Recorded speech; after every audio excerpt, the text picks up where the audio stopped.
नमस्ते दोस्तों।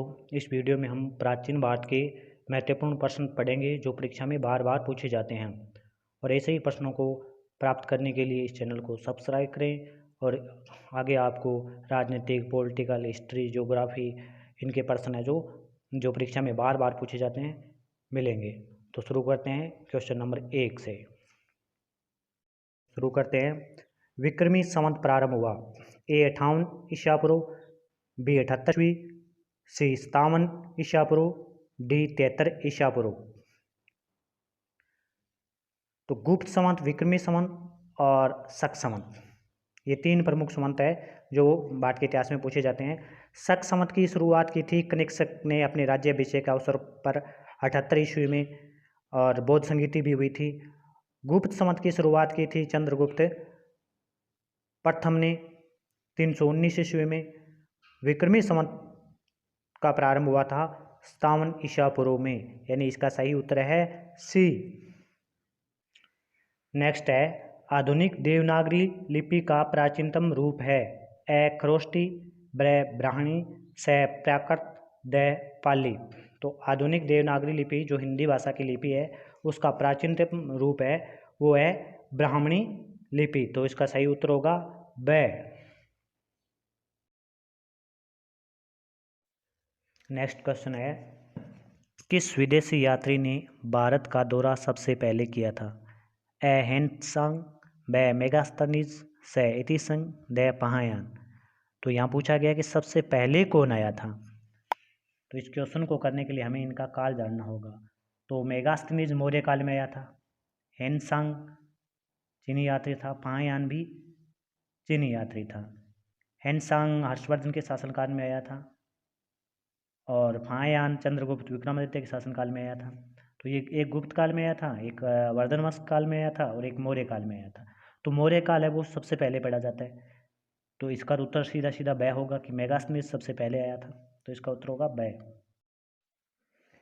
अगला क्वेश्चन है, भारतवर्ष के लिए इंडिया शब्द का प्रयोग सर्वप्रथम किसने किया? ए हेरोडोट्स, ब मेगास्थनीज, स स्ट्रेबो, द एरियन। तो भारतवर्ष के लिए इंडिया शब्द का प्रयोग सर्वप्रथम किसने किया था ये पूछा गया है। तो भारतवर्ष के लिए सबसे पहले इंडिया शब्द का प्रयोग हेरोडोट्स ने किया था। हेरोडोट्स जो इतिहास का जनक कहलाता है, जिसने हिस्टोरिका नामक पुस्तक लिखी और जिसमें भारत और पारस के व्यापार का वर्णन उसने किया है, और ये 5वीं शताब्दी में भारत आया था। नेक्स्ट है, भीमबेटका किसके लिए प्रसिद्ध है?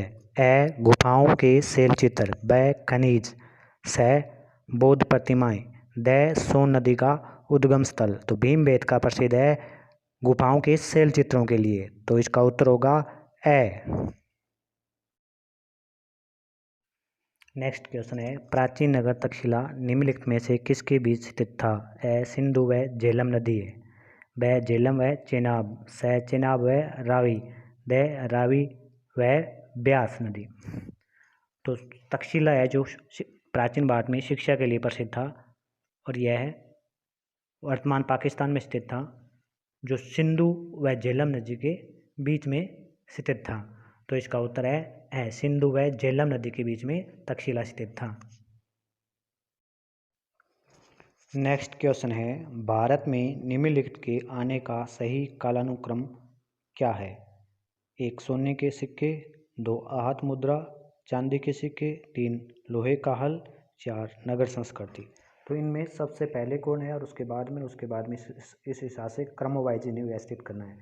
तो सोने के सिक्के ए नंबर में 1 पहले दिया है, तो सोने के सिक्के से पहले तो नगर संस्कृति आ गई थी, तो सबसे पहले इनमें आई थी नगर संस्कृति। तो हम 4 देखेंगे सीधा, किसमें स में है और द में है।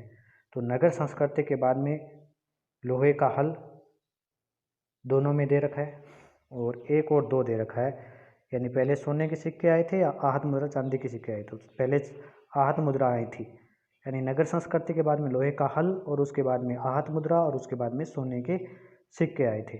तो 4 3 2 1 है वो द में है, तो इसका उत्तर होगा द नंबर 4 3 2 1 सही कालानुक्रम है। नेक्स्ट है, निम्नलिखित में सही सुमेलित नहीं है। तो यहाँ हमें सही सुमेलित नहीं है वो बताना है। ए गुप्त देवगढ़, ब चंदेल खजुराहो, स चालुक्य बादामी, द पल्लव वातापी, यानी यहाँ शासक और उनसे संबंधित स्थान दे रखा है। तो गोपद देवगढ़ के थे, ये सही है। चंदेल खजुराहो के थे, ये भी सही है। चंदेल मस्ता वो खजुराहो से संबंधित था। चालुक्य बादामी के थे, ये भी सही है। द पल्लव वातापी, तो वातापी के तो चालुक्य थे, तो द नंबर है जो वो गलत होगा, सुमेलित सही नहीं है, तो इसका उत्तर द है। नेक्स्ट है निम्नलिखित में सही सुमेलित है। राज्य और राजधानी दी गई है। चेर, करियूर, वांजी। ब चोल, राजधानी है पूवर, कावेरीपट्टनम एवं उरियरू। स पांड्य, कौरकई, मदुरई।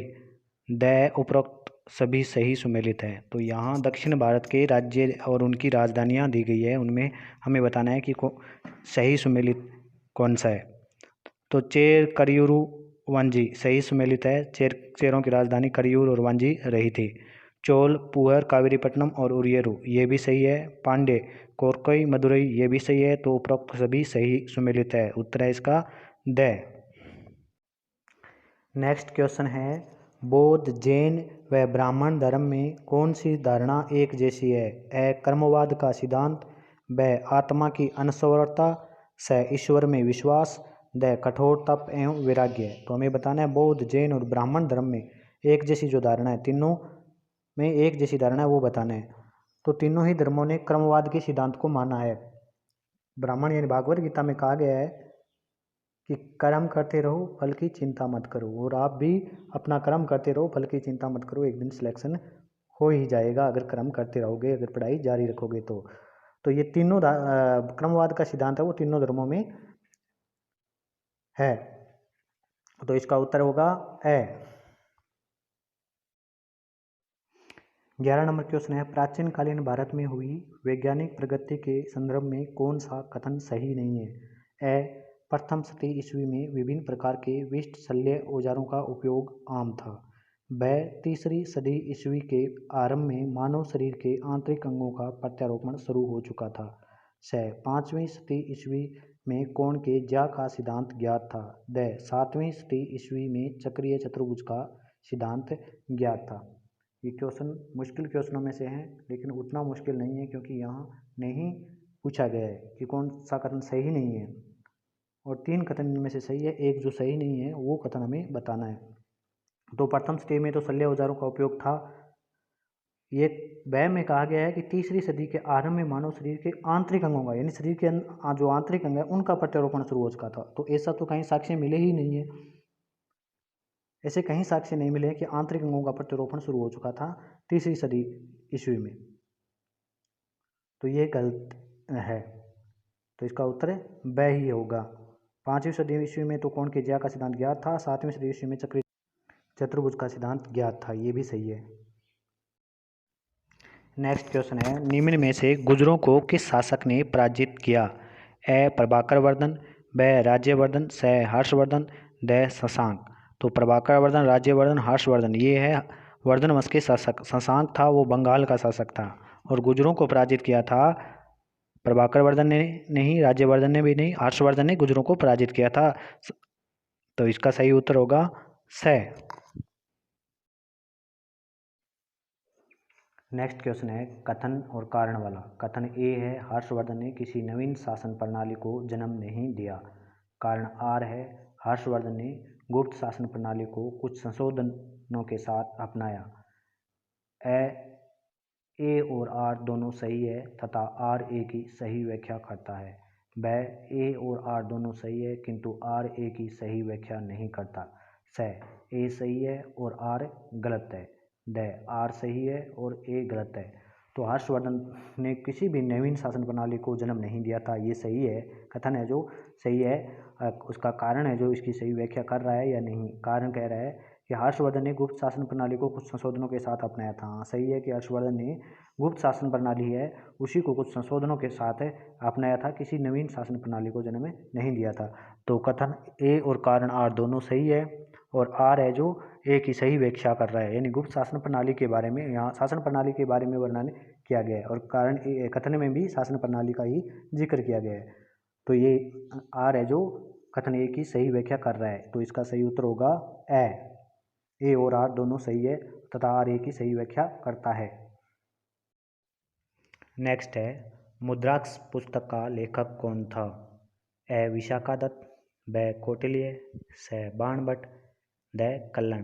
तो मुद्राक्ष पुस्तक का लेखक था विशाखादत्त और इसमें मौर्यों को वर्सल कहा गया है और यह भारत का प्रथम जासूसी उपन्यास था और इसका विषय था चंद्रगुप्त मौर्य के दरबार की षड्यंत्र।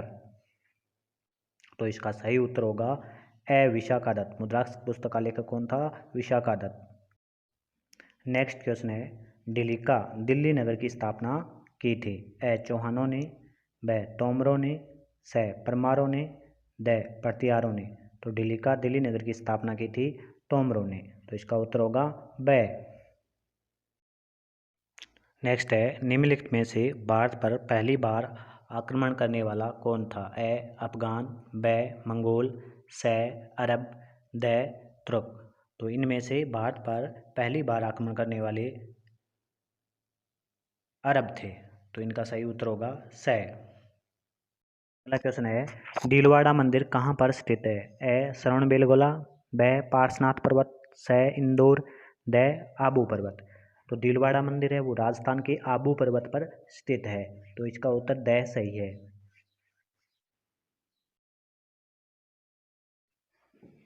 नेक्स्ट है निम्न में कौन सुमेलित नहीं है? राजवंश और संस्थापक दिए गए हैं। ए चंदेल, नन्नुक चंदेल, ब कलचुरी, कोक्कल प्रथम, स गैडवाल, चंद्रदेव, द राष्ट्रकूट विज्जल्य। तो इसमें हमें सही सुमेलित नहीं है वो बताना है। तो चंदेल वंश का संस्थापक नन्नुक चंदेल था और कोकिल प्रथम कलचुरी वंश का था, चंद्रदेव गैडवाल का था और जो राष्ट्रकूट वंश का संस्थापक था वो दंती दुर्ग था। तो द गलत है इसमें। नेक्स्ट क्वेश्चन है गीत गोविंद के रचनाकार जयदेव किसकी सभा को अलंकृत करते थे? है धर्मपाल, ब देवपाल, स विजयसेन, द लक्ष्मण सेन। तो गीत गोविंद के रचनाकार जयदेव थे और ये लक्ष्मण सेन के दरबारी थे। तो लक्ष्मण सेन ने एक संवत भी चलाया था। तो इसका उत्तर है द। नेक्स्ट क्वेश्चन है भुवनेश्वर तथा पुरी के मंदिर किस शैली में निर्मित है?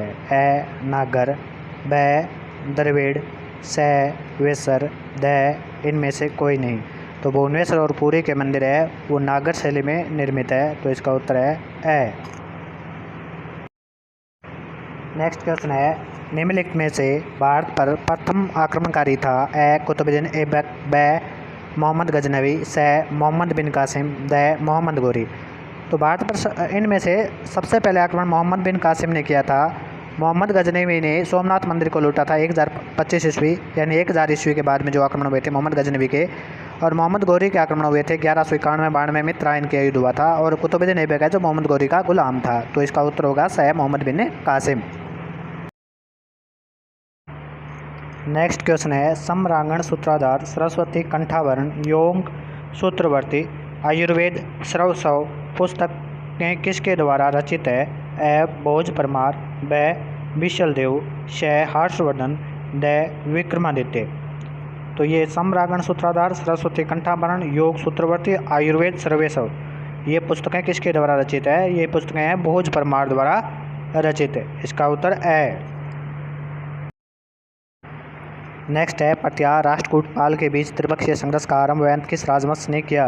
ए पाल, ब राष्ट्रकूट, स प्रतिहार, द इनमें से कोई नहीं। तो ये त्रिपक्षीय संघर्ष है जो प्रतिहार राष्ट्रकूट और पालों के बीच में 8वीं सदी में वत्सराज के समय शुरू हुआ था और ये लंबा चला था और प्रतिहार शासकों ने ही इसका अंत किया था। तो इसका उत्तर होगा स प्रतिहार वंश ने त्रिपक्षीय संघर्ष का आरंभ व अंत किया था। कश्मीर पर लगभग 50 वर्षों तक शासन करने वाली रानी धीरधा मूल रूप से किस वंश की राजकुमारी थी? ए लाहौर वंश, ब उत्पल वंश, स काकरोट वंश, द इनमें से कोई नहीं। तो लाहौर पर 50 वर्षों तक शासन करने वाली रानी धीरधा लाहौर वंश की राजकुमारी थी। तो उत्तर है ए। नेक्स्ट क्वेश्चन है निम्नलिखित में से मंदिर निर्माण शैली और उसका प्रसार क्षेत्र सही सुमेलित है? या मंदिर निर्माण शैली और उसका प्रसार क्षेत्र दिया गया है उनमें जो सही सुमेलित है वो हमें बताना है। नागर शैली उत्तरी भारत में हिमालय से विंध्य तक, ब बेसर शैली विंध्य से कृष्णा तक। स द्रविड़ शैली कृष्णा से दक्षिण में कन्याकुमारी तक। द उपरोक्त सभी सही सुमेलित है। तो नागर शैली है वो उत्तरी भारत में और सेंट्रल भारत में बेसर शैली है और दक्षिण भारत में द्रविड़ शैली है। तो उत्तरी भारत में हिमालय से लेकर विंध्याचल तक नागर शैली है और विंध्याचल से कृष्णा नदी तक बेसर शैली है और कृष्णा के बाद में आगे कन्याकुमारी तक है जो द्रविड़ शैली है। तो ये तीनों ही सही सुमेलित है। तो इसका उत्तर होगा उपरोक्त सभी सही सुमेलित है, द नंबर। धन्यवाद दोस्तों, ये 25 में अति महत्वपूर्ण प्रश्न आपके लिए काफ़ी किफ़ायती साबित होंगे और ऐसे प्रश्नों के लिए इस चैनल को